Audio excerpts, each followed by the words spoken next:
Hello and welcome to another episode of the Pixel Related Podcast. This is episode 35. Now we're recording on February 26th.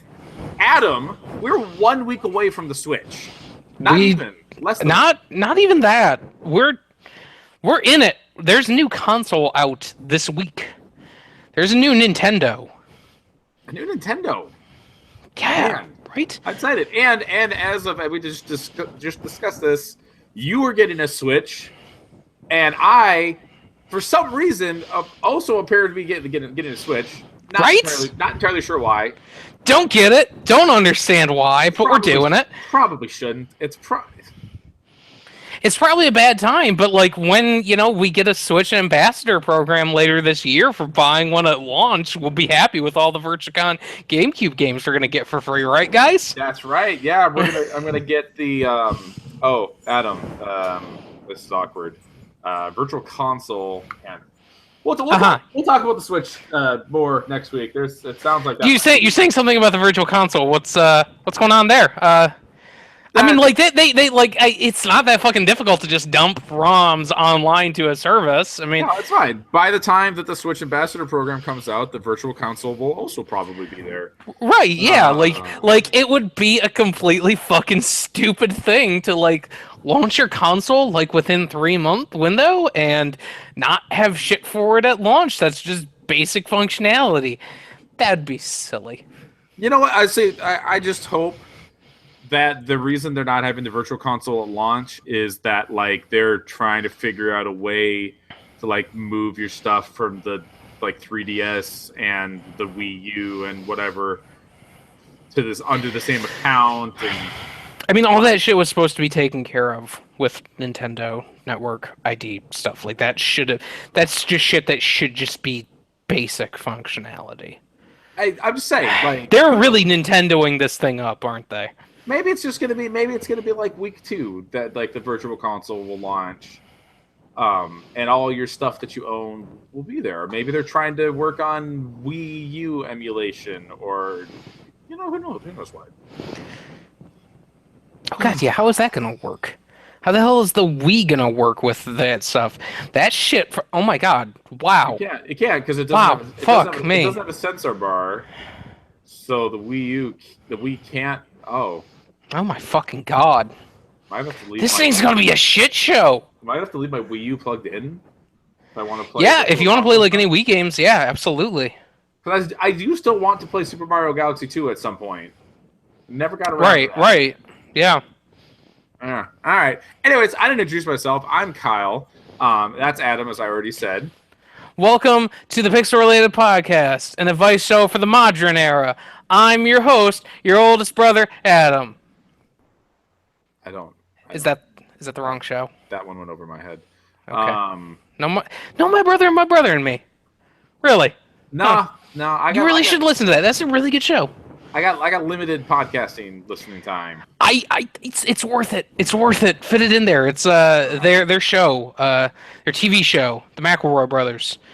Their TV show hit this week on CISO, and it's fucking incredible. The reason that I was like, hey, I might be a little bit late is because we were finishing up the last episode of the season, and it's really good. Yeah, I mean, McElroy was always the most entertaining part of the Joystick podcast? I don't think how long ago. Oh my god, yeah. Yeah, a long time Jesus Christ. Oh god, Joystick was a thing. Is Joystick still a thing? They stopped. I think Joystick stopped, and then Polygon started. I don't know. Yeah, I think they left, but I think it was Engadget. Just cycled that into their thing, and then Polygon came and yeah, it was early podcasting of listening for me. The Joystick podcast was one of my very early favorites. What is that? 8 years ago, 9 years ago, something like that. I don't know. Something, yeah. Hey, welcome to the Time Machine, you guys. We're also going to be talking about... I mean, look, we had somebody this week asking for our podcast retrospective of Mass Effect, so it's a little bit of a time machine. And you know what? Damn it, I delivered, didn't I? You did. Look, I wasn't gonna say it, but if you wouldn't have had it, and somehow you have like lists for all of your games of the year for like fucking infinity in Excel format, like how the fuck would you not have that? I mean, okay. I need to defend my Excel. Like, we make lists every single year just because I keep them in the same document every. Excel. It has multiple tabs. You could just have. Were you doing it before you were podcasting? No, No. Okay. Thank God. But I did go back and kind of think about what would have been my list if I had been doing it back up until like I want to say like 2005. I went. Let me make my retroactive game of the year of two. That's a thing we should do. Okay, like we've had a lot of shitty ideas that we've never followed through on with this show, but like game of the year for like years that we never would have, like 1997, 1998, 1999. Let's fucking do this. Yeah, well, so that all started out is I wrote I want to say was it 2010? God, have I been doing this that long? I don't know. Maybe 2011. I did like the last decade in video games feature where I highlighted like my favorite game of that year, a game like that I wish I had spent more time with, and like a game that I didn't play or something like that. I don't remember exactly what it did, but I went through every year and kind of was like, oh, I didn't play this game. Like I wish I checked out this game, and then this was probably my favorite game of that year. And kind of like went through, and so that kind of came from that. That's where I came up with it. Like I should go back and look at old lists and then try to put a pin in games that I would like to at some point go back and play. And I will say, here we are like 7 years later or whatever, and I went back and played very few of those games that I wanted to play. Because time, you just don't have that much time to play old games when there's all these new games coming out. I mean, that's the problem that I ran into this week, and what I kind of told you guys is Steam has their nice little badge system, and I realized this week that I have the badge for having over 1,000 games on my Steam account, and that's a fucking problem. That's a big fucking problem. That's a lot of games. Let's say I mean, granted, a lot of them are bundles. Like there was that Humble one from a couple weeks ago that was like 30 games. Sure. For $30, and it's like, yeah, of course I'm going to buy that. Really? Because I looked at that and I was like, I already own everything in there that I would ever play. I owned some of them. I'm trying to remember which ones I didn't have, but there were some that is like, yeah, like I can totally use another version of, and part of it is also for like archiving purposes in case there's a game that like, I mean, because I've had it where it's like, hey, I would really like to go back to Final Fantasy IX at some point in an easy form, and for a really long time that just wasn't possible. And having to do that, so like there was definitely a part of it where for a long time it's like, this is a game that I like, I want to have access to this at some point, maybe to play it, maybe just to have it in a collection in a digital locker, but I want to have it somewhere. That kind of reminds me of, so there was a point in time, I will admit, where Kyle was a pirater, and I don't like it. I don't do it anymore. But there was a point in time where I went onto Steam and I bought all the games that I had pirated. Yeah. Never played them, but I just I feel bad because I pirated and played Indigo Prophecy, for example, was one. And it was like, I feel bad. I should not have done that. And so then I went and bought Indigo Prophecy, and I bought all kinds of other random stuff. I mean, for a while it was so easy to do that, and it's also a problem of like, it's a problem that digital has really solved, where now it's really easy. It's easy now to get those games, and I don't mind paying for them. Well, yeah. Now that I'm an adult with a disposable income, but back then it's like, like we had a CD of Half-Life that just got passed around to everybody, and it had a crack key right on it, so it was very simple to play. Dude, I remember going and downloading cracks, not because I'm pirating games, because I don't want to deal with swapping out the CD every time I want to go play a game. It's like, I want to go get a no CD crack, even though I own this game. I'm just lazy. I mean, especially with some of those old ones where it's like 5 or 6 or 7 discs. Like, fuck that. Yeah. Fuck that forever. I was going to say, though, so I don't, like I said, I haven't pirated for anything in a really long time. Is it not easy to pirate? I figured that with like. Oh, I mean, it's totally still easy to pirate, Okay. but for me, it's easier to go onto Steam. Oh, I just the updates and the cloud saves and blah blah blah. Like, nah, I ain't trying to mess with that. I'd rather just Yeah, download it. yeah. I mean, like there was De Novo had like an issue recently with I don't know if it was like Watch Dogs or it was some major release, and they had it cracked in like record time, and De Novo had to come out and say like, yeah, really, our stuff doesn't really work anymore. So, yeah, but I also believe in supporting things, however you can. And if I get the money for it and it's easy, fuck it, I will just throw that. I will throw them some Steam bucks and get a game on there rather than dealing with the whole. It also happens to be that I got flagged from from somebody for pirating some stuff a number of years ago. That's not fun. Getting Well, threatened to have your internet shut off. That's not cool. I got I got a letter from Comcast at one point, and it was for the absolute dumbest thing. It's the last time I ever tried to pirate anything. It was we were going on a road trip, and wife and I were in the middle of rewatching Game of Thrones.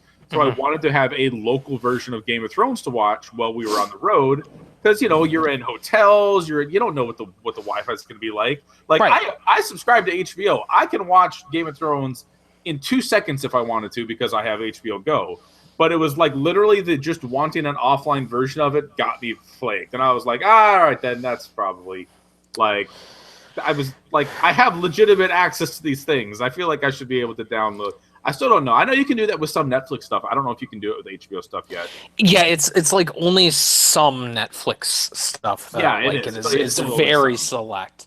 But that was it happened to me, and it was even dumber. It was the Ricky Gervais show, and HBO are motherfuckers when it comes to their copyright. I don't know. But it's like, Yeah, no, like I pay you money. Like I do. yeah. I swear. We had a subscription, and you're not making it easy for me to watch your shit. I'm not gonna go out and spend $40 on a season of a box set of something that I can just stream at home. Yeah. Yep. Which is always funny when I see stuff like Orange is the New Black on DVD or Blu-ray or something like that. I'm like, who's buying Yeah. that? Who doesn't have Netflix? That they just like that they're like, oh man, I can't wait till that Orange is the New Black comes out. I can't wait for Daredevil season 2 to hit Blu-ray, so I can finally get to watch that. Instead of just paying the $8 or whatever and just. Anyways, hey, video games though is what we're here to talk about. We're not here to talk about old video games. We're here to talk about new video games. There's a couple new video games that we actually played.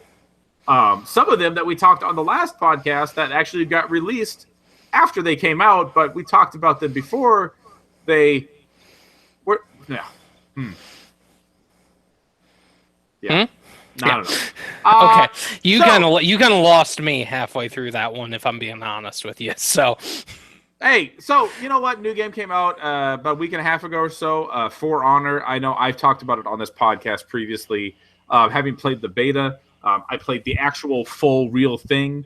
Played a decent bit of multiplayer. Played through the entirety of the single player campaign. how long is that campaign? It's not super long. I would probably say. So the campaign is split up into 3 sections, not surprisingly. Vikings, the knights, then the Vikings, then the samurai. Each campaign section has 6 missions. The missions take like 15, 20 minutes to do. I mean, they're not super long missions, so I don't know. What does that pad out to? 18 times 20, I don't know, like maybe it's like 7 hours, 8 hours, something like that. Okay. Maybe it's not even that long. Maybe I'm over embellishing a little bit. The campaign the campaign's interesting because the campaign's kind of better than it has any right to be. But I've heard that, yeah. But even and that's mostly like there's some good like storytelling stuff that's going on there, and it's not as just a bare bones like multiplayer tutorial as you think it might be. But it kind of ultimately is just a multiplayer tutorial.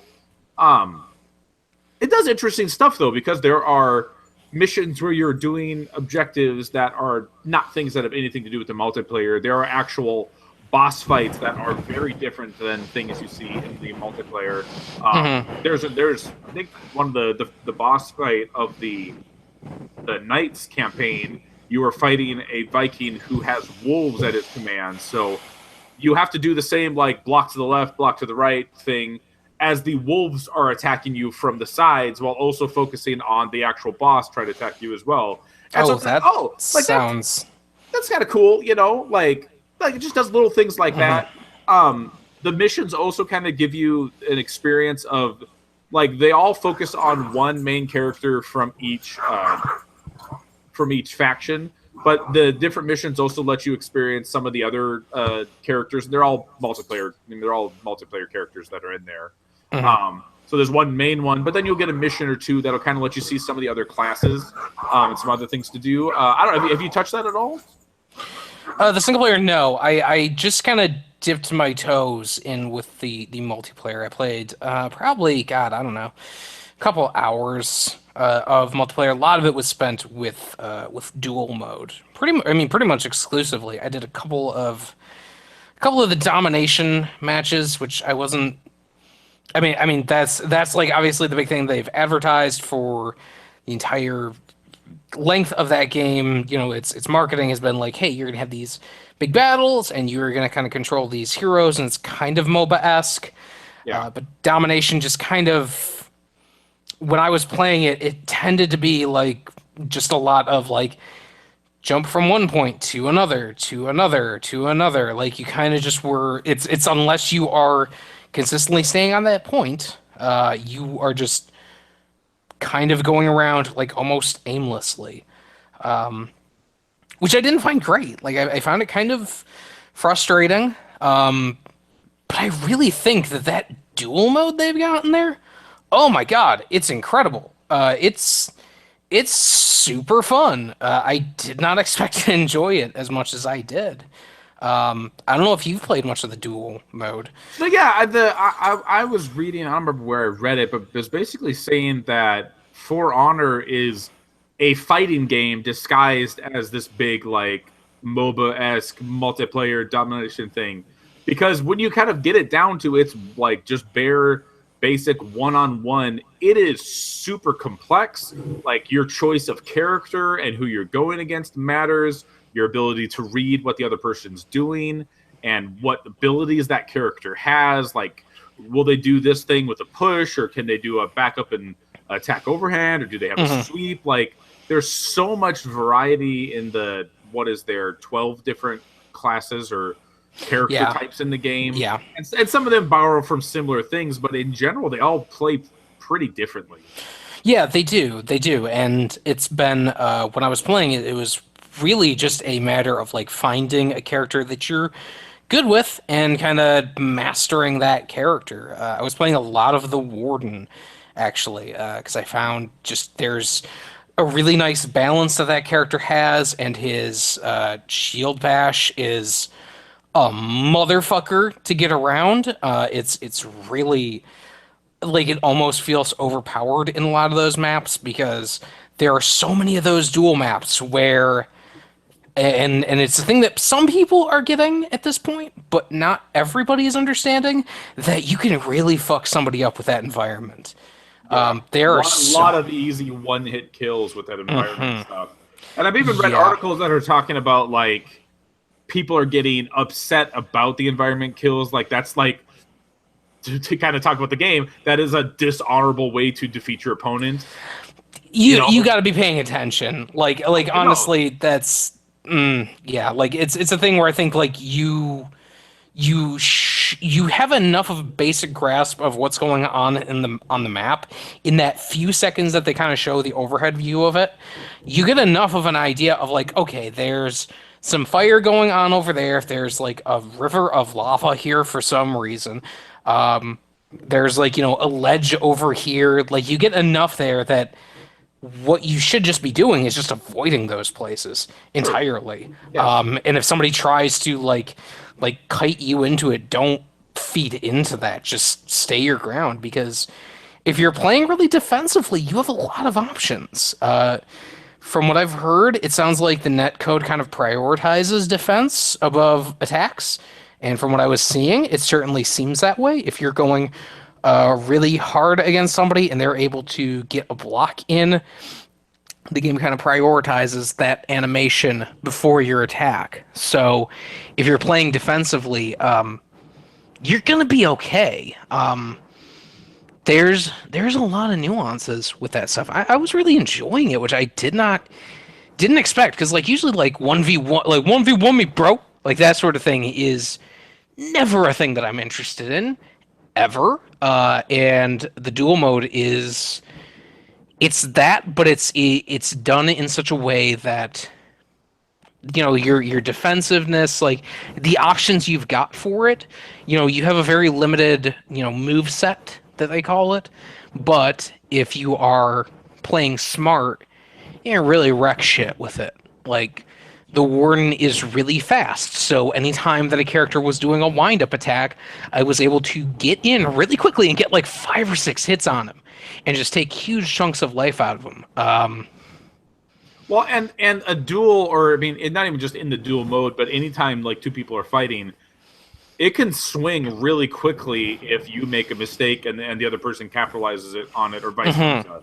Like you can easily be like, oh, this guy has one little bar of health left, and then you make a mistake, they counter you or whatever, and they just can hack away at you and kill you really quick if you're not careful.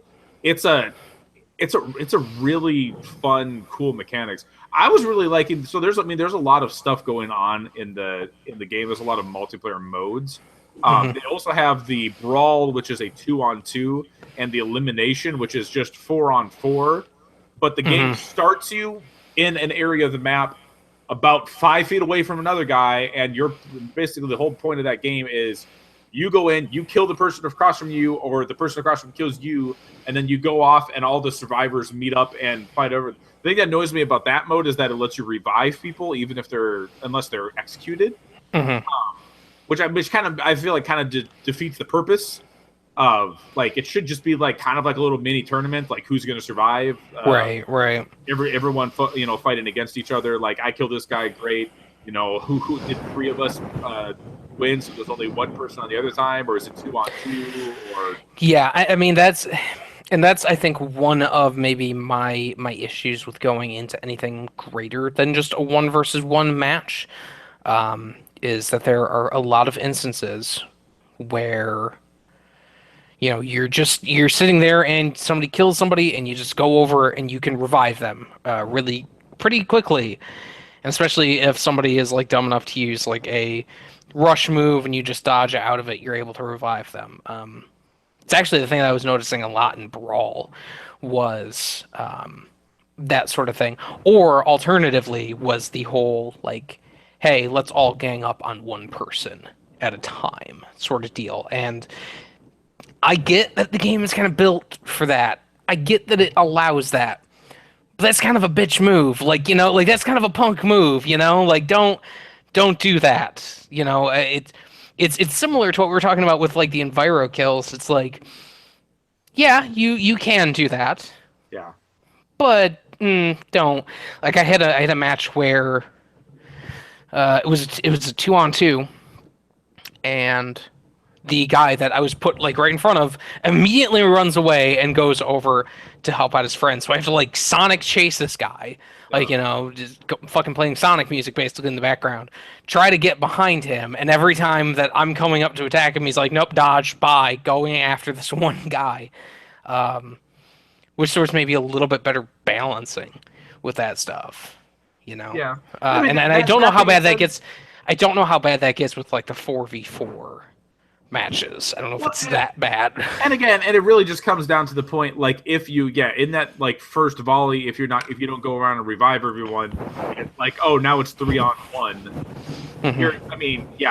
You're just screwed. I mean, unless the team, which never when I was playing did I see anyone like, we're going to be honorable and we're going to let you like fight 1-on-1, and then if you win, you're going to get to fight the next guy. Like, it's like, all right, everyone's just going to kill you now. And I mean, and to be fair, like if you are good at the game, that's still not a position that is unrecovered from. I watched my friend in the normal Dominion mode take down 5 guys essentially, because he killed 3 people. Someone got a revive in, killed that person, and then killed the next person all by himself. Well, the rest of our team was dead, and I kind of was just like, "Oh my goodness, you're a god at this game, apparently." But it's really like if you're getting teamed up on like that, like it makes it really easy to block that other person if you can focus on it. Because you just have to block that direction wherever that guy is. Doesn't matter how he attacks you from whatever angle he attacks you from. You'll block it if you put your block in that way. So you really just have to focus on defense, and then it's like get your revenge meter up, and then kind of just try to see if you can come back from it. Yeah. The problem with those though is sometimes like in Dominion specifically, like there's and I don't know if this is consistent, but it seems like there is one spot where in the match that I play in one of the matches I played, all of the allied mob was just hitting this one spot. That's how it works, yeah. Yeah. So if you're in a position where you're trying to get that point, you have the mob that you're dealing with, you have potentially 3 or 4 people like it wound up with us. And like there's almost too much going on there. Which I don't think is great. Like, I think there's a little bit too much there for me to enjoy it in that mode. Dominion really didn't hit me that well. But I think when it's down to just kind of sword fighting sort of thing, it's really good. Like, it handles that sword fighting works so well. And it's not just swords, obviously. It's maces and axes and all sorts of shit. It's something special. Like it's really unique. That's what I was gonna say. And like I said, whatever the article I was reading, saying like it's basically a fighting game when you get it down to a base thing, and it really is. And I think it's something special that I do enjoy the Dominion mode, but I totally get what you're saying. There's a lot of stuff going on because that whole point is like, all right, so there's B in the center, and that's where all the mobs are going to. Yeah. So basically, to capture B, you have to kill the enemy mobs so that your mobs can push forward and take that spot. But A and C on the other sides, there's no one at. Like, it will only ever be the heroes that are there. And so there's very little incentive to stay there and defend it, because all that's going to happen is one guy will show up, maybe, if the enemy team is deciding to take that.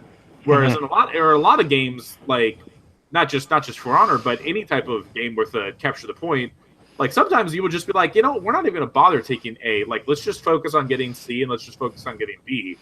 And, right. And I think that the fight over the center one can be fun, and it can be fun to kind of stay there.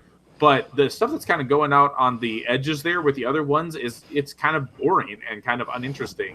Unless you happen to roll up and there is someone already there or someone capturing it and you manage to get there. I mean, the maps are pretty small, so it's not like getting from point A to point C or anything like that. It's not going to take you very long to go from. It's like a maybe a 30-second, I think, at most, sort of thing. Where, hey, if I can go, there was like one map where it's like I can literally just go from C straight over to A if I just follow this path, and it took me half a minute. And maybe you have to climb a ladder or like maybe there's things you have to do to get there. But in general, it's not super complicated to get down there and get that. I wish that the mobs, like a traditional MOBA, went to all of the paths. So at least if you decided we have 4 guys, we're gonna have one person defend each spot, and then have a 4th person kind of roaming around. Like, at least they would have something to do while they're defending that spot, and it could be like I think that can maybe make it more interesting, or maybe that would make it so there's even more stuff going on, and maybe that would be less interesting. I don't know. But the way it sits, it does feel a little bit weird. But the thing that's kind of bugged me about For Honor is I feel like the actual progression in the game of getting your gear and leveling up seems way too slow from match to match. Like, it feels like they are trickling things at you at an incredibly slow pace. Hey, you could just buy a pack of money here within. It's that. I mean, so yes, that is a thing. But And like, then use that to get champion status, and then you get another set of bonus XP, which usually ends up being not worth it. what if you want like 3 days of XP for? Yeah. Well, so that's and Even that's the other even that thing. XP, like that, even that bonus XP that you get though, is like it's so minimal to the entire experience. Like there were matches where it's like I would get, 25 XP out of that. So what's the damn point of it? I don't You know. know? You get to share it with everybody in your squad, so I mean that's cool. Um, yeah, I mean that's what really kind of turned me off. Is like I was enjoying most of the modes. Like it's got the stuff like, hey, go do your daily challenges, and you can bank challenges to use later and stuff like. So it's got all that stuff that you would want in a game like this. But I feel like what they are giving you as far as rewards for playing the matches, it's just trickles.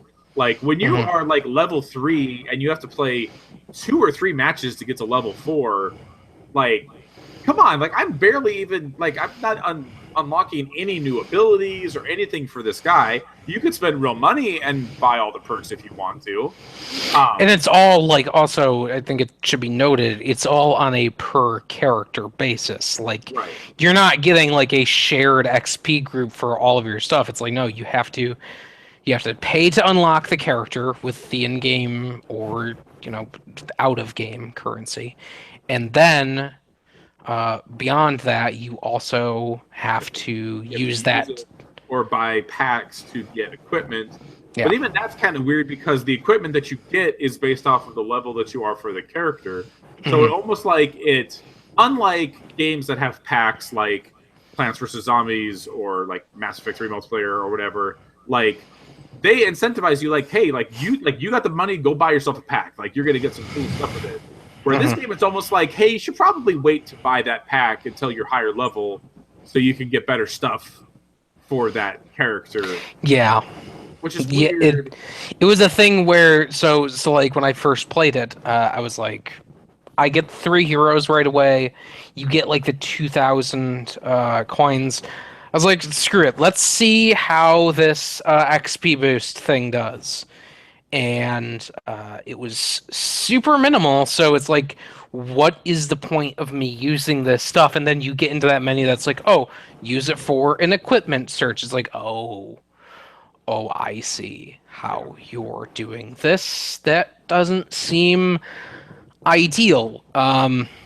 Yeah, it's that economy is super weird, yeah, and kind of. like even like a lot of the equipment that I was getting didn't seem like and in duels it's even worse because it has no effect because duels do not have weapon effects Yeah, on them.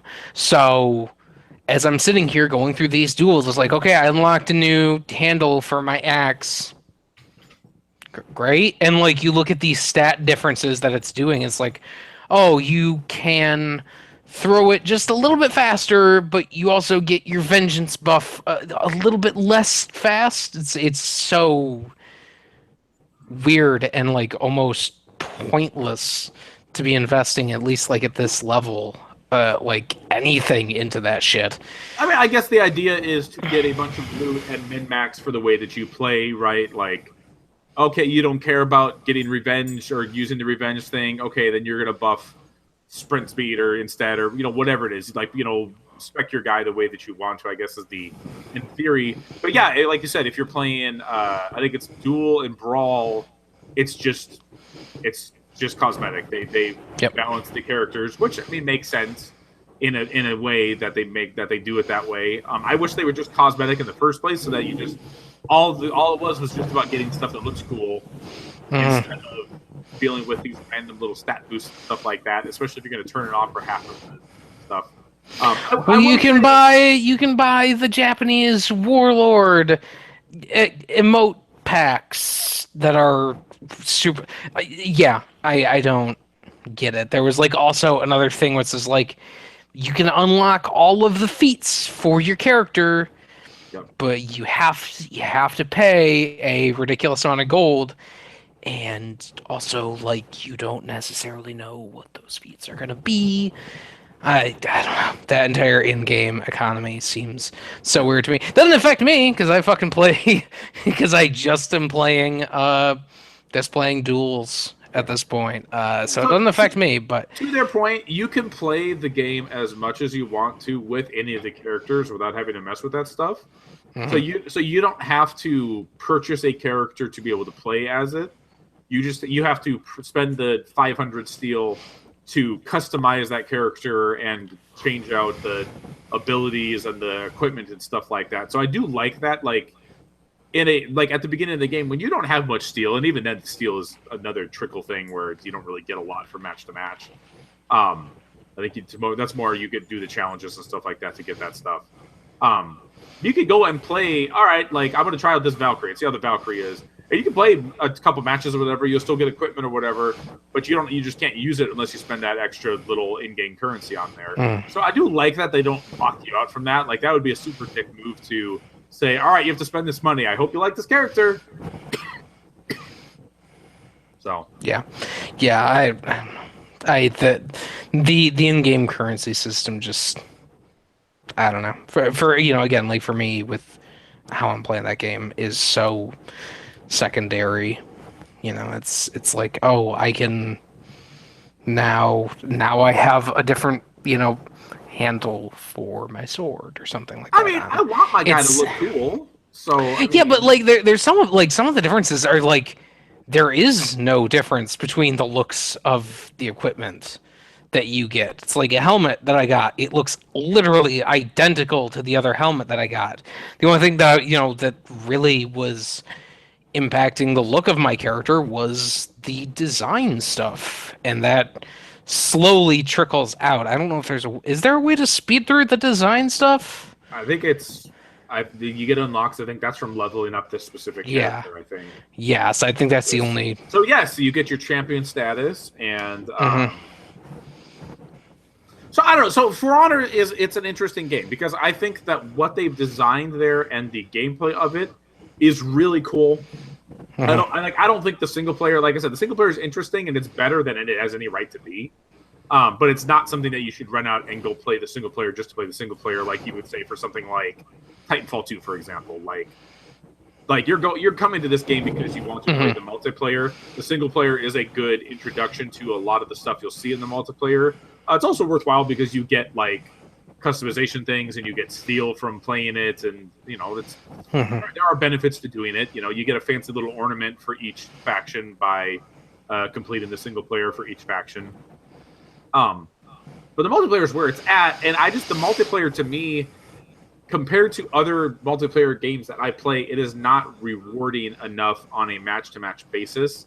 Mhm. Like I'm not getting that feedback loop of, hey, I'm getting cool stuff, or it's just not there for this game. That it kind of it's not something I'm going to stick with. Yeah. Interesting ideas, but it's not enough for me. Yeah. I kind of conversely feel like I am really interested to see how the dual stuff goes for me. It's the thing that the more that I think about it, the more that I'm like, that's really genius how they're handling that stuff. Um, I spent probably close to 3 hours pretty much exclusively playing that mode and swapping between characters and kind of like learning that okay, this character their speed is a little bit slower, so I really want to kind of be going after this hit after they've swung, or I want to use this one mid swing for them. It is like it is very much a fighting game. Not a thing they ever advertised, which I think is a goddamn pity. Because if they had advertised this game the way that I'm playing it, I think that there would be a lot more talk about that stuff. Kind of just sucks that it doesn't have that to it. Hey, maybe Yeah, it'll be a surprise appearance at Evo this year. Probably. yeah, maybe, might be. There have been Stranger Things at Evo in the past, for sure. Also, really, I'm thinking about it. Man, I really want a Highlander game with these kind of sword mechanics. Um, that'd be fucking cool. That'd be really cool. It is the mechanics are so cool in this game. They work so well, and they like are just so well thought out, and all the crazy things that you can do with each of the characters. it's great. It's really good. I think I'm gonna invest some more time with it. I think I might actually pick this one up, which is weird. I don't not a ton of multiplayer games, especially like this one. I didn't expect to be like, yeah, I'll play that. I'll do that. Yeah, it's Cool. good. Yeah. So that's For Honor. Like I said, there's tons of betas and stuff like that. You probably, if you were interested at all, you probably checked it out at some point. But yeah, the multiplayer is definitely interesting. They got some work to do, though, I think, to kind of come up with what exactly that game is going to be going forward into the next, whatever 6 months or whatever you want to say, the life of that game. And it seems like they're probably going to be adding more stuff to that because like there's that whole other faction from in the single player game that isn't in the multiplayer. So like that would still probably need to be accessed at some point. You got to imagine they're going to introduce that. Wait, what are you talking about? Isn't there like another faction that faction that they show at the start of the game, which is like the war faction? Not the knights, not the samurai, not the Viking, but that fourth one that's like, hey, I really want these people to fight and kill each other. Nah, it's not really a faction. It's just it's Apollyon is the leader of that, and she's kind of just like the head knight is the way that at least from my perspective, that's the way that campaign played out. But they aren't like a different set of class. Mm-mm. No, they're just knights. No, they're just knights. Like there are different. As with the rest of the because like in that intro scene, like they show like they look different. Like they look like a more like knight barbarian hybrid thing. And now it's really just that one. That's fucking stupid. Okay. No, it's like so as it is in the other factions as well. Like there are warring groups within each faction. Like you fight knights in the knight campaign.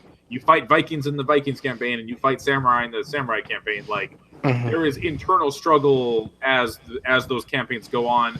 In addition to like, hey, we're the knights. We're gonna go take over this Viking stronghold. Like, there's other stuff going on. I think that they kind of try to explain like the different colors of what's going on. Like this faction is like yellow and green, and then they're fighting this other knight group that is red, and like that's kind of going on in there, and it kind of follows in all the campaigns. But the main antagonist of that entire campaign is the main girl that's in that, which is Apollyon, which is like the giant badass knight that just destroys everyone, and she is totally awesome. And she's kind of crazy because she just wants everything to be war and just wants everyone to kill each other, and then she'll be happy. Kind of hit it on the head with the whole Apollyon name, coming right out of Apollo. But they're just knights. That's so dumb. That's so fucking stupid, though. Wow. Okay, I did not actually realize that. I thought that it was like a different faction thing. No, I don't even remember really what you're talking about all that much about. Some of the knights, they're the different classes. They all look slightly different. The classes within each group, but I don't remember any that seemed like they looked like Vikingish. No, like they looked like a different, like I guess you'd say like a more spiky version of a knight. Like their armor had a little bit more, I guess, spikes. They were a little bit more edgy. They listened to a lot of Linkin Park, that sort of thing. Sure, sure. It's they've also got like 6 other goddamn characters to add to this thing with their season pass. I'm looking at Apollyon, and she's got like a different set of armor. Like it looks different. She stands apart from anything else, and that's because she's the big baddie of the whole game. She's also like a foot taller than everyone else too, which is kind of badass. Didn't really explain that. Yeah. It's hard for any of the people in that game to have character because they all have big helmets on and they never come off. Um, Easier to animate faces when you can't that see them. yeah, I was gonna say it's to my memory. I don't think any of them ever have their helmet off. Whether it's the Viking, the samurai, or the knights, I don't think any of them ever take their helmets off in any character. Um, yeah. Anyways, Yeah, I mean, there's there is gonna be shit with that game down the line at some point. Kind of sucks that they're locking characters behind that season pass though, and that season pass is not cheap. It's $40. yeah. It's mean, I mean, if for a you're game that's like so built around character balance, for them to be like, here are 6 more characters that we're just going to add in over the course of the lifetime of this game. I mean, I think there are other ways they could have done it that wouldn't be so Ubisoft, you know? is that any different from adding new characters like Street Fighter Five or Mortal Kombat? It Or isn't, and those suck too. okay, Like I mean, like the guest characters with Mortal Kombat are always more, I guess you'd say, like more jokey sort of characters. Well, to some degree, there are some that are like it's super fucked up that it's not in the main story, but like no, I still think I think that's bad, and that's a bad way to build it. Because when you have a game that's so built around character balance and like this character is faster than this one. You're inherently, if you do not have that season pass, you're going to be at a disadvantage. You don't have as many options. if you're sticking with the game that long and you care that much, you probably should just buy the season pass. Yeah. Let's be real. Yeah. That's what we always said about Destiny, or at least I always said about Destiny. It's like if you're here a year later still playing Destiny and you didn't buy Taken King, like what are you doing? Why? Like why are you even here? Yeah. Like go buy Taken King. Yeah, but I mean, you can still play base Destiny without Taken King, and I don't. I mean, yes, like you're losing out on a lot of content, but there's nothing within the Taken King that I can think of that if you're just playing base Destiny is going to break your experience. No, and I Like, don't necessarily what it would be. I mean, it's just like the same type of thing. yeah. Unless the 6 characters they add are for some reason way overpowered or something like that, in theory, it should not affect your ability to play that game. Yeah, but I mean, there are always going to be characters who are at a disadvantage to these ones, and if you're playing that character, you're kind of gonna always be at a disadvantage with those, especially when those characters launch, because that's going to be the only thing that anybody's going to be playing. Are going to be those characters. Yeah. I don't know, it's hard to say because I mean I didn't play it for a ton. I probably played it in multiplayer for like 4 or 5 hours or so, but I never got the feeling that there was any huge advantages to any of the characters over the other ones. I mean, I would say that in Duel there absolutely is. You think so? There absolutely, like I said, like the Warden. The Warden is really good if you are just starting out because its shield break is, like I said, it is a motherfucker. It takes a lot of animation priority. It is able to knock your enemy back a good distance, and it keeps them on the ground even if you don't like knock them off the edge or something, and you can get in a good 3 or 4 hits. So. And I would guess that at some point they're gonna have to like nerf that for the dual mode. But I guess my point is like, okay, yeah, that character's good, but like I feel like every character that I played with, like I felt like I could be successful with that character if I figured out the move set and read the other characters well enough. Yeah. Like it didn't feel like it didn't feel like there's a rock paper scissors thing going on with like the heavy's really good against this guy, but the fast ones can kill the heavy really good, and like it didn't feel like that's what was going on with the characters. Like I felt like everything could stand its own, and it was more about like how good are you with this character and reading your opponent is what it more felt like. Mm-hmm. But I mean, like I would say that like heavies have a disadvantage, just out of the gate. Like I said, with Warden is super fast, and there are other characters who they just inherently have more stamina to them, and they can move around attacks a lot faster. Yeah, and they inherently have an advantage over that, and I wonder how that's going to get balanced out with this stuff, because it's 6 characters. I mean, there are what? How There's many 12. characters? There's 12. So There's 12. they're adding two Yeah, to each faction, is what I would guess.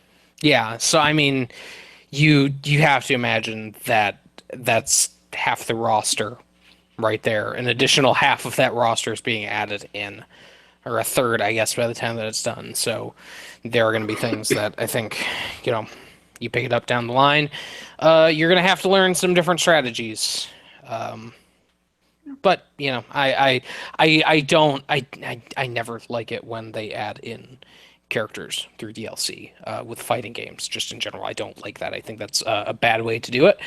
I think that it's better to have like costumes and cosmetic things because those don't change your experience. You know, Well, I they mean, I've don't always said impact that. you especially in an online game like Well, I've always said this. that with any online multiplayer game, like fractioning the player base is the worst thing ever. So I'm Hmm. glad that there's so many games out there that are going away from map packs, like actual map packs, Yeah. because then you're just like after map pack 3, you just are your active player base is a fraction of a fraction of Hmm. a fraction. So like this is Hmm. a way to kind of do that without actually fracturing your player base, because the player base is still pulling from the same pool of players. They're just some people that might have more stuff available to them. Um, yeah, I mean the dumb thing about that, all that is that they have a free to play or a not free to play a microtransaction model in this game, so they could do the Titanfall 2, Overwatch, Yeah. Halo 5 route of just saying, hey, like anything we add to this is going to be free. Yeah, new characters are going to come out, whatever, because we know you guys are going to want to buy steel and you're going to want to get your champion status and blah, blah, blah, and all that Hmm. stuff. So, like, we know we can support the game for free instead of having to say, hey, it's $40. I mean, didn't we talk about this as microtransactions in games with DLCs? Yeah. As Oh, yeah. as one Absolutely. of the things we talked Oh, about in yeah. the Game of the Yeah. Year podcast. Like, On the worst things, yeah, it's it's an ugly business. mhm. It's really bad, and nobody do it like Ubisoft do it. So yeah, I don't know. It's gonna be really weird to see that game grow. Maybe, I don't probably know. not I don't though. know. We'll see. It's the thing is it's kind of a niche game, so Mhm. we'll really have to see how it actually takes. Um, but yeah, I don't know. It's fun. Adam. So I think we can move Yeah, on to other yeah. things here. You played a game recently Hmm. that you hated. Hated is a strong word for it. I disliked it Okay, maybe quite a maybe bit, you didn't but hate it. I didn't hate it entirely. There's one specific section that I fucking hated. So here's the thing that you kind of need to know about me, and I think I think I've talked about. 2005, Psychonauts comes out. I get on that bandwagon right the fuck away. I'm like there with like that and like Phantom Dust and like a lot of these games that came out around that time that kind of are looked back as underappreciated classics. Psychonauts, I fucking love Psychonauts. I replayed that game, started replaying that game a couple weekends ago. Like that game's still really good as far as like a platformer with a kind of quirky sense of humor. It's got its own sense of style to it. Not really anything else out there that's quite like that. Even in the 3D 3D platformer world, there's nothing quite like Psychonauts. Got its really unique worlds. It's a goddamn great game. So last year, Psychonauts 2 Kickstarter. I go all in on that shit. I think I pledged, like the $100, which is the same thing I pledged for the Double Fine Broken Age thing. And then they also simultaneously announced that they were working with Sony to put out this thing called the Rhombus of Ruin, which is a PlayStation VR thing. And I'm like, great, that sounds really cool. Like, doing Psychonauts stuff in VR is an idea that would be really cool if somebody did that. It would still be really cool if somebody did that because they did not fucking do that with this game. So, end of Psychonauts 1. Kyle, have you finished the original Psychonauts? Do you have like any nostalgia or anything for that game? List of Shame, Psychonauts. It's a really good game. You can finish it pretty quickly too. It's very reasonably fast that you can get through it. So without kind of saying too much, end of Psychonauts 1. You're sent out on a mission to go rescue the head of the Psychonauts, and that's it. That's where the game ends. Cliffhanger. Over 10 years for this cliffhanger to get resolved, and this is where it gets resolved. So, you get on board this jet plane, and you go to this place called the Rhombus of Ruin, which is basically their stand-in for the Bermuda Triangle. Your plane crashes, and you and the rest of your Psychonauts crew are taken hostage by this weird group of scientisty people, and you have to rescue them. And you do that by doing a lot of really basic VR interactions. So the thing about Psychonauts that really made it unique was that it had these really cool worlds, and they had these really interesting characters within them, and their internal manifestation of their problems was always something really cool to see. You had Mia, who is like one of your teachers, who's really cheerful and bubbly, and the thing that you kind of find out about her, if you kind of go off the beaten track, is that she has a super fucked up history. And it's really creepy ass shit like that gets represented in that game. If you happen to just stumble upon it, it's a moment where it's like, oh, that's super dark, and it's a thing that you don't need to know about. You can avoid that the entire game. Or you have like the Milkman conspiracy, which is like one of the best platformer levels in any game, where it's like this character who is convinced that the Milkmen are government agents, and you go into his weird broken mind, and you kind of see like spy movies, but it's like they're like shitty spies. That was the thing that I liked with Psychonauts, was that representation. What you don't get is any of that. So one of the things that VR has been doing to mixed degrees is puzzle games. So best one I can think of is I Expect You to Die. It's a spy movie, James Bond sort of thing, where you have to go and you pick up these items and you interact with them in the world. You can kind of use the move controllers to twist the stuff around. And it's largely like, it's really cool. It's really interactive. There's a lot of things you can do. This game kind of does that, where a lot of what you're doing is psychically projecting yourself into a character's mind, going between, maybe this area has like 2 or 3 different characters in it. Project yourself into each of those minds. Grab the stuff with your psychic hand, which is a thing that we've seen in a lot of VR games. And, rotate it, move it. Just kind of very basic interactions. Later, they introduce, like, use your mental ability to shoot mind bullets, and or have like pyrokinesis, and that's never used anything beyond like, hey, there's a box in your way, burn it. Hey, there's a glass wall, shoot it. It's all used very, very sparingly. The other problem is, as I said, like a lot of this game is spent with this clairvoyance thing. So you're projecting yourself into these different characters. The way they get around getting you through this environment is you're underwater in this big underwater base area, and you end up psychically projecting yourself into fish, and you basically are just daisy chaining your mind into these fish to get to the next area. You spend, and I'm trying not to exaggerate with this, you spend probably a third of the game, a third of your 2 hours that this game has just doing that, where the game has these huge areas, huge areas where nothing is happening. You're just using it to travel along a path to get to the next thing to do.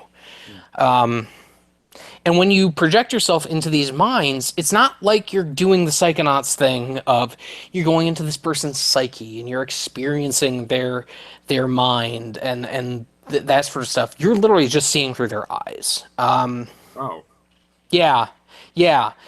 Some of the characters, like the characters, have some weird stuff going on with them where they've been psychically manipulated. So you see an alternate version of reality, where like one character thinks that this bomb is a flower, and it all is so I don't know what the word would be, innocuous or just unimpressive. Really, when you consider those worlds that they've built out before, especially because if you're seeing the world through this character's perspective, and they do have that going on, well, half the time you're spending looking through other characters to manipulate the world, they don't have that shit going on.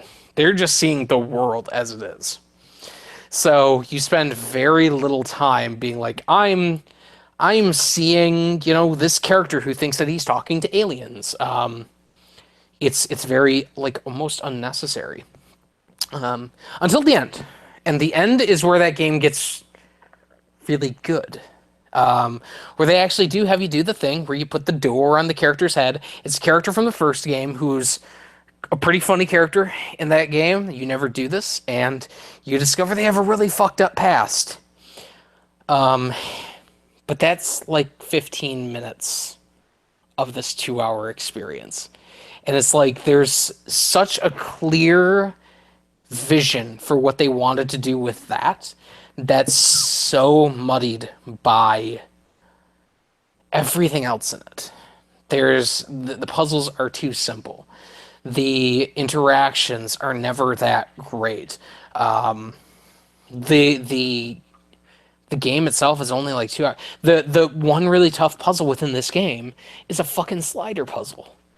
They put you into a fish's perspective above this train, and you have to slide this one thing from one end of this train, which is being blocked by boxes, to another end.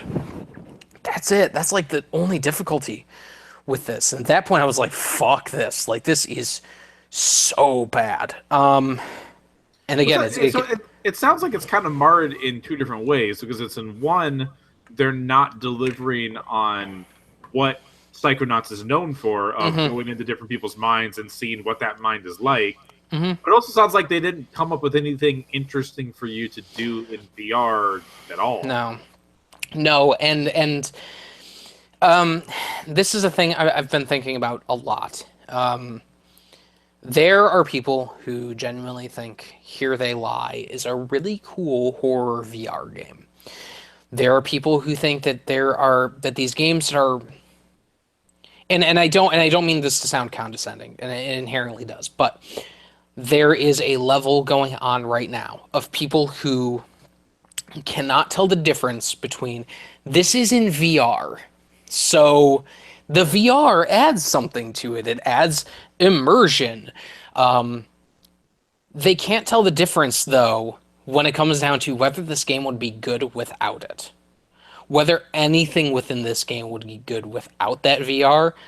No, it wouldn't be. It would be very, like, you would be playing that game for the last 15 minutes. And that's it. You would be interested in that last little bit, which fleshes out this character, and you get a really cool and really fucked up story. And the rest of it's all simple interactions. Grab this thing, move this thing, poke this person with your mind. Ooh, like there's not enough interactions within the game that make it feel interesting. And at the same time, yeah, like they don't capture what Psychonauts is. It's I understand that this is a separate thing from Psychonauts 2. They've been very upfront and being like, this is not Psychonauts 2. This is just kind of the bridge between Psychonauts 1 and Psychonauts 2. But man, oh man, if this is their pitch, if this is their idea for where they're at with their thinking on what they want to do with Psychonauts 2, I'm not impressed. I'm actually really worried. And it's the thing we've talked about before with Double Fine. I'm worried about what Double Fine is doing at this point. You know, they've consistently made games that are okay, but as of late, it's been a lot of remakes. You know, they've been doing their whole here's Day of the Tentacle remastered, here's Grim Fandango remastered. That's cool. That's cool that we have access to that stuff. But I really wonder what the brain trust looks like now. And they're just going into pre-production now with Psychonauts 2, and man, I don't know what they're gonna do with that game. Well, it's been a while since they've put out a full like retail $60 thing, right? I mean, Brutal Legend. I'd say, is it really Brutal Legends the last one, right? Yep. Yeah, that's it. That was their. I mean, that was, you gotta think of like that was their impetus to kind of go the more indie route. And like, that's not to say that they haven't done good things. I fucking love Iron Brigade. I think that game is super underappreciated as a multiplayer mech warrior kind of game. Hold on. What was that called originally? Trenched. Trenched. That's what it was. Sorry. Yes, Trenched. Yes. I nearly called it Trenched there. I still have trouble years afterwards remembering the new name for it. Yeah, but even then, I guess they put out what's that game? I didn't play it. The one Headlander. Headlander wasn't great either. It wasn't. And even that was published by them or whatever, but.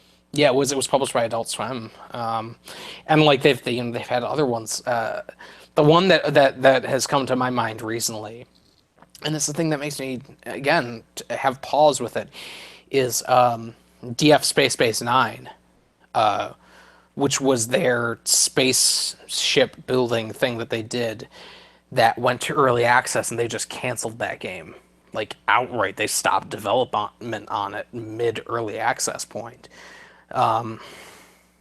Yeah, I don't know, man. I liked Brutal Legend, and I liked Psychonauts, and I like a lot of the stuff that they've done in the past. But as far as their like original stuff recently, it's less than impressive. Yeah. Which sucks because after what happened with that original Psychonauts game, with the Majesco issues and all of the rights shit they had going on, I really wanted to like that game. I really wanted to like this game. It sucks. I'm pissed that and I've seen a lot of people who are like, yeah, it's really good. Like it's really impressive that they're doing this. I'm like, you and I are playing a totally different thing here, because when I think Psychonauts and when I think of like what was impressive about that game at the time, it's like these interesting and unique worlds that they craft within that mind space and how they play with your view of these characters. And it is also not helped by the fact that these are all characters we've been around before. Like the returning character is the only person whose mind you really haven't been inside. The other ones, you played the entire first game with these characters surrounding you. So there's nothing new that you get to do with them. So, yeah, I don't know. That game raised Psychonauts 2 raised 3.7 million on Fig. It was one of the first Fig projects that came out. And it seems like they have not shown anything of what Psychonauts 2 is going to look like. And I think it's something that people are going to have to keep watching. 'Cause man, it sucks. It sucks. I posted that. This sucks. That I was like, this is so shitty. I hate that I have to dislike these games, but I do. Yeah, no. Mm-hmm. It is. I mean, it sounds disappointing. And like you said, I think we're still in that period where people are still, not like you're past it, but it seems like there's people are still impressed by kind of just the idea of VR and rather than worrying about the actual application of it and how it works on a practical level of just being a video game, not just being a VR thing. Right. But granted, I mean, especially for PlayStation VR, we're only 6 months into that? 4 months into it? What do we now? Not even that. Yeah, it came out in end of October. Yeah. So yeah, I mean we're 4, maybe close to 5 months into it. Yeah, we're not that far. Um, and I think that might also be a part of it because that's not been around as long as the Rift and the Vive. It hasn't had that chance to like sink in for people that like, yeah, this is a cool thing to be able to experience, but it has to have something else to it. It can't just be, hey, I'm in this world, I can look around. Like at that point, it's you might as well have a Gear VR, and you're just like going from point to point, and you're looking at the different perspectives, and wow, that's cool. And I think for some people, that is a totally legitimate way to do it. But man, yeah, this is it was unimpressive, and I got that feeling when they weren't showing much of it, and it kind of just snuck up with its release. It's like, oh, this is probably not going to be something great. I just didn't expect it to be as disappointing as it wound up being. Yeah, that's a shame. I mean, there's still the hope out there that whatever Psychonauts 2 ends up being, which would clearly, just by the fact of what it is, be different than Rhombus of Ruin, Right, right. could still end up being interesting. Hopefully, Yeah, I don't know. Yeah. So yeah, I think yeah, that's pretty much going to wrap up. I think what we were talking about today. Both kind of games that are both kind of like they got some work to do. You know, the next time we podcast, well, I'm sure we will have much more happy things to discuss. Horizon sounds to be pretty great. Zelda sounds like it's pretty great. There's games. There's games coming out here. There's console coming out. Consoles coming out. We've got. There's still a Mass Effect thing that I don't know anything about. That's fine. Just play it. Just play it and accept it. Yeah, so we're going to wrap up today. As always, you can find us our website is pixelrelated.net. If you want to shoot us some feedback, that's feedback at pixelrelated.net. If you would like to leave us review on our various places that this podcast is available, that would certainly be appreciated to us. And as always, I'm Kyle. That was Adam. And we will see you next time. Later.